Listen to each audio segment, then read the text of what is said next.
Hello everyone, welcome to Gravity Tutorials. और ये rotational dynamics का फोर्थ पार्ट है और इस पार्ट में हम पढ़ेंगे बैंकिंग ऑफ रोड्स के बारे में। तो स्टार्ट करते हैं पहले टॉपिक से, जो कि है vehicles on A bank road. तो अभी बैंकिंग का मीनिंग समझ लेते हैं पहले तो देखो, बैंकिंग मतलब क्या होता है। तो कई बार आपने देखा होगा कि कार रेस वगैरह में जो रास्ते होते हैं ना, वो सीधे नहीं होते। मान लो गाड़ी ऐसी चल रही है, पर फिर भी जो रास्ता होगा वो सीधा नहीं होगा, कुछ इस तरह से बेंड होता है अंदर की तरफ। और इसी को हम क्या कहते हैं? इसी को हम कहते हैं बैंकिंग ऑफ रोड्स।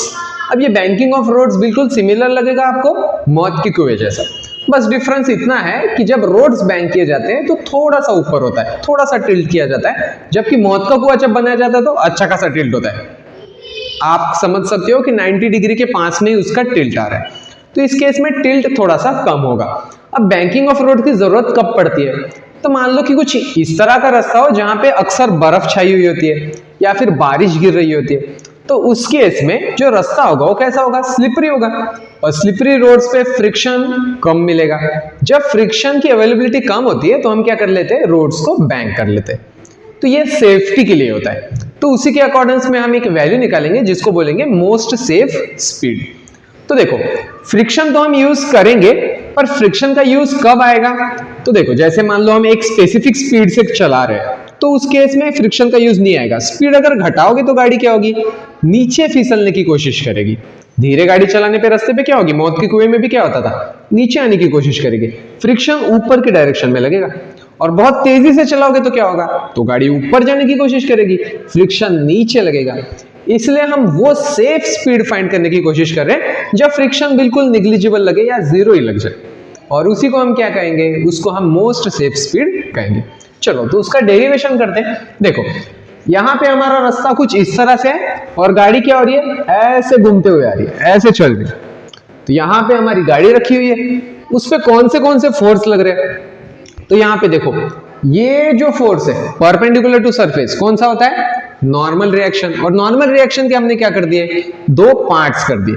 अभी यहां पे आप देख सकते हो, ये जो है एंगल ऑफ एलिवेशन आप इसको कह सकते हो। रोड कितना ऊपर किया गया है, कितने एंगल से ऊपर किया गया है? तो थीटा एंगल से ऊपर किया गया है। तो ये एंगल थीटा होता है, तो ये वाला एंगल भी क्या होता है? थीटा ही होता है। तो ये नॉर्मल रिएक्शन बता दिया मैंने। तो ऊपर की डायरेक्शन में जो फोर्स होगा वो कितना होगा? तो वो होगा n cos थीटा। और जो यहाँ पे हॉरिजॉन्टल डायरेक्शन में होगा वो क्या होगा? वो होगा n sin थीटा। तो ये वाला पार्ट ट्रिग्नोमेट्री से आ रहा है, जिसमें आपको डायरेक्ट ध्यान रखना है कि जहां पे भी हम थीटा बताएंगे ना, जैसे मान लो ये नॉर्मल रिएक्शन बता दिया, उसके बाजू में ही थीटा दे दिया। थीटा के बाजू का जो होता है या थीटा को लग के जो साइड आता है उसकी वैल्यू cos थीटा में बताते हैं हम। और जो थीटा के अपोजिट आता है या थीटा के पास में नहीं है उसको हम क्या कहते हैं? n sin थीटा कहते हैं। तो चलो, नॉर्मल रिएक्शन के मैंने दो कंपोनेंट कर दिए। एक ऊपर की डायरेक्शन में कितना होगा? वो n cos थीटा होगा। और एक हॉरिजॉन्टल डायरेक्शन में वो कितना होगा? n sin थीटा होगा। अब बाकी काम क्या करना है? बस फोर्सेस को बैलेंस करना है। तो देखो, n cos थीटा किसको बैलेंस कर रहा होगा? क्योंकि n cos थीटा ऊपर की डायरेक्शन में लग रहा है और नीचे की डायरेक्शन में कौन सा फोर्स है? mg। तो यहां पे मैं कह सकता हूं n cos थीटा ये किसको बैलेंस कर रहा होगा? ये mg को बैलेंस कर रहा होगा। और हम गाड़ी को ऐसी स्पीड से चला रहे, कैसी स्पीड से चला रहे? ऐसी स्पीड से चला रहे कि फ्रिक्शन का बिल्कुल ही यूज ना करें। तो वही स्पीड अभी फाइंड करने की कोशिश कर रहे हैं कि किस स्पीड से चला ले ताकि फ्रिक्शन का यूज ही ना हो। बिना फ्रिक्शन के इस्तेमाल की गाड़ी एकदम आराम से चल जाए।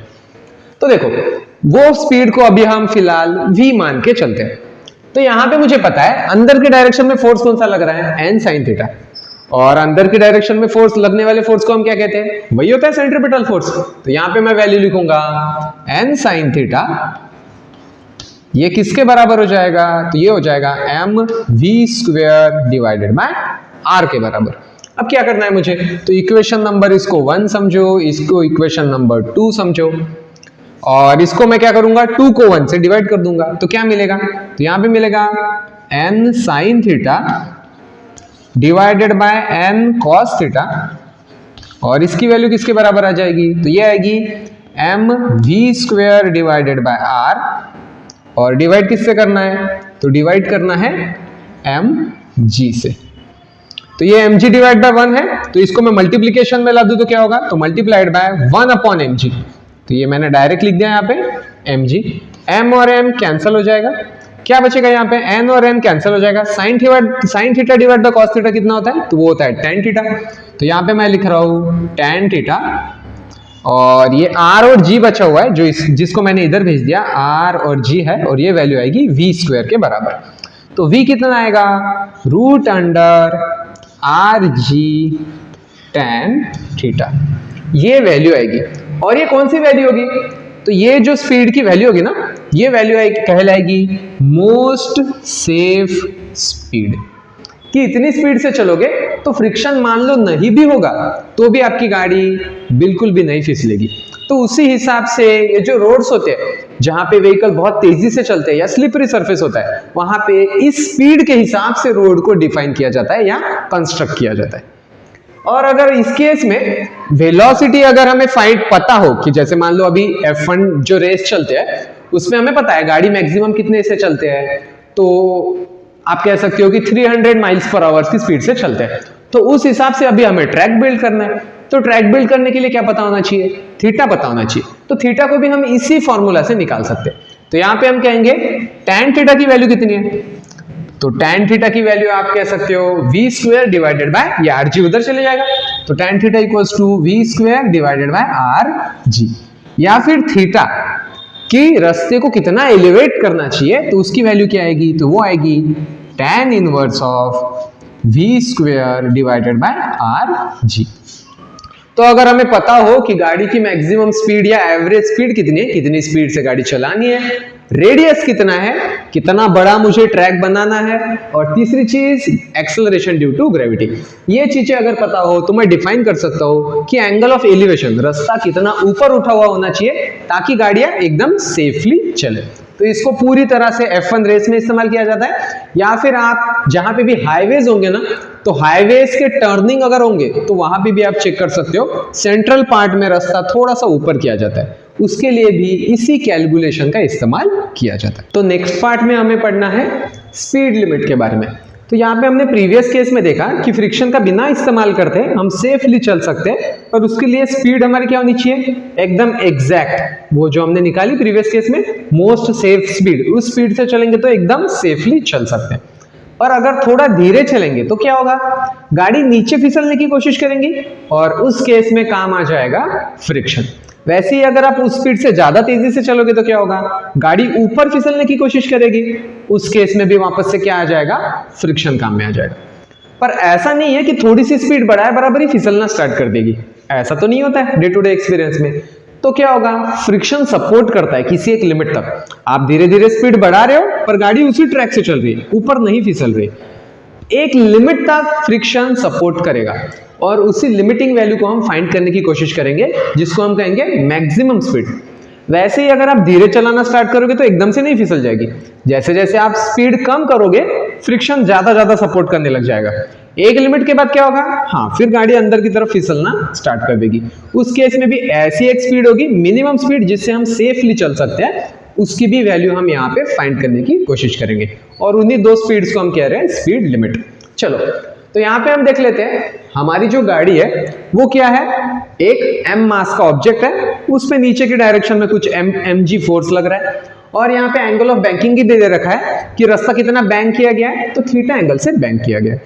दूसरी चीज, हमारी गाड़ी फिसल रही है क्या, नहीं, हमारी गाड़ी एकदम स्टेबल चल रही है, ऐसी चल रही है पर ऊपर या नीचे नहीं फिसल रही है, वो रिस्की हो जाएगा। ठीक है, तो हम यहाँ पे ऐसी केस स्टडी करेंगे कि कम से कम कितनी स्पीड से चले ताकि गाड़ी फिसल ना पाए। तो यहाँ पे टायर और जो ग्राउंड है उसके बीच का coefficient of friction, static friction दे रखा है जो कि है μs।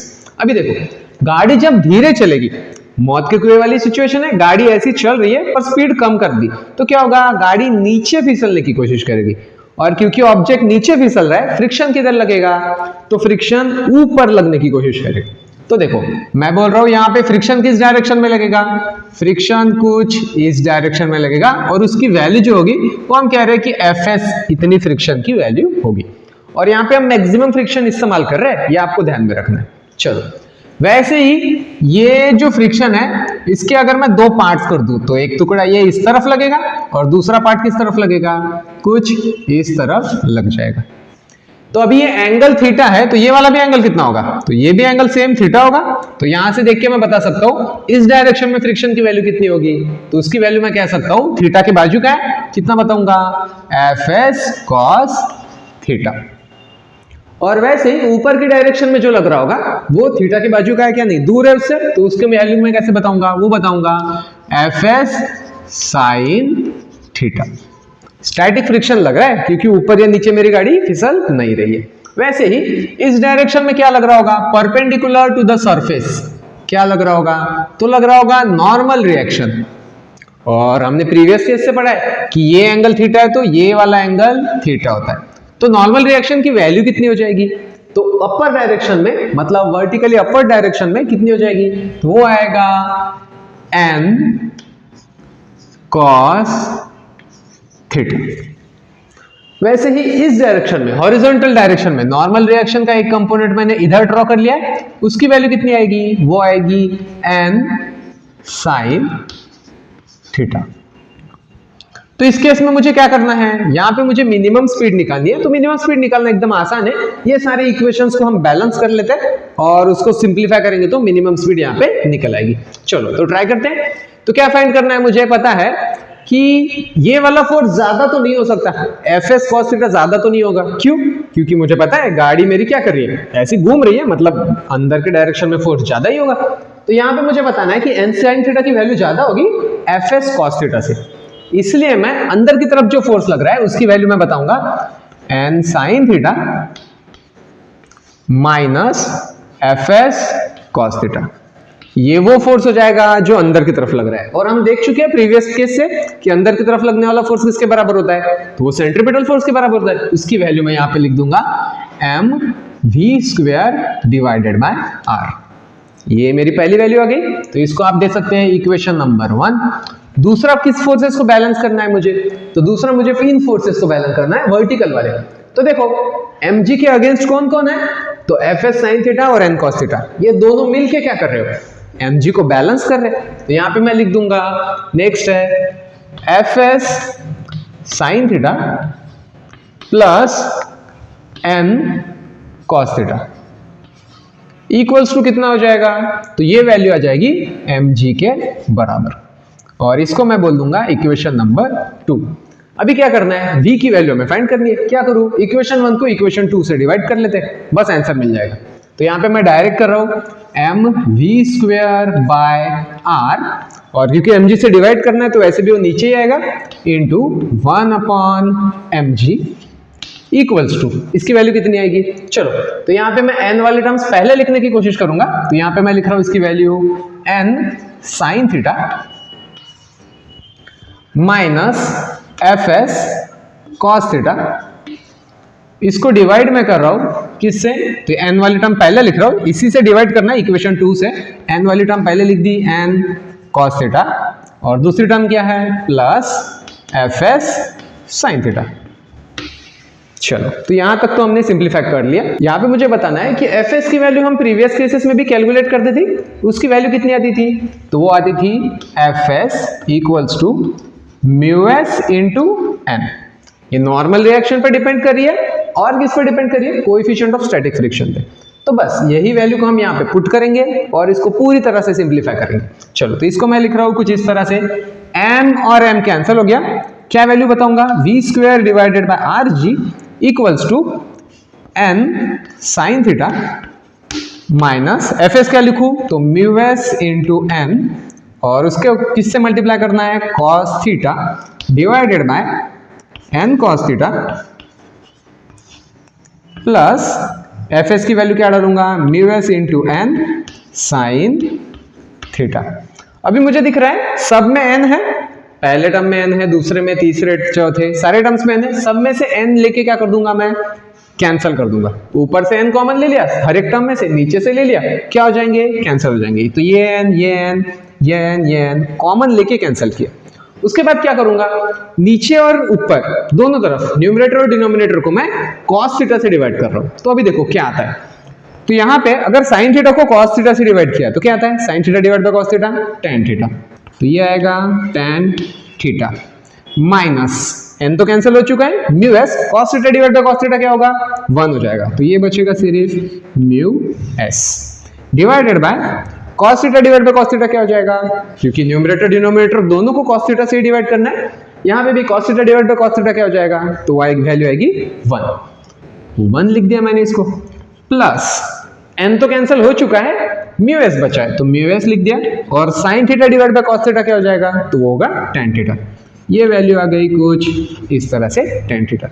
तो बस यहां से मुझे वैल्यू मिल गई v square divided by R जी, कुछ सिंप्लीफाइड फॉर्म में मैंने लिख दिया है। फाइनली क्या बताऊंगा, v स्क्वायर की value, v square equals to कितना हो जाएगा, तो root under R G into tan theta minus mu S divided by 1 plus mu S tan theta.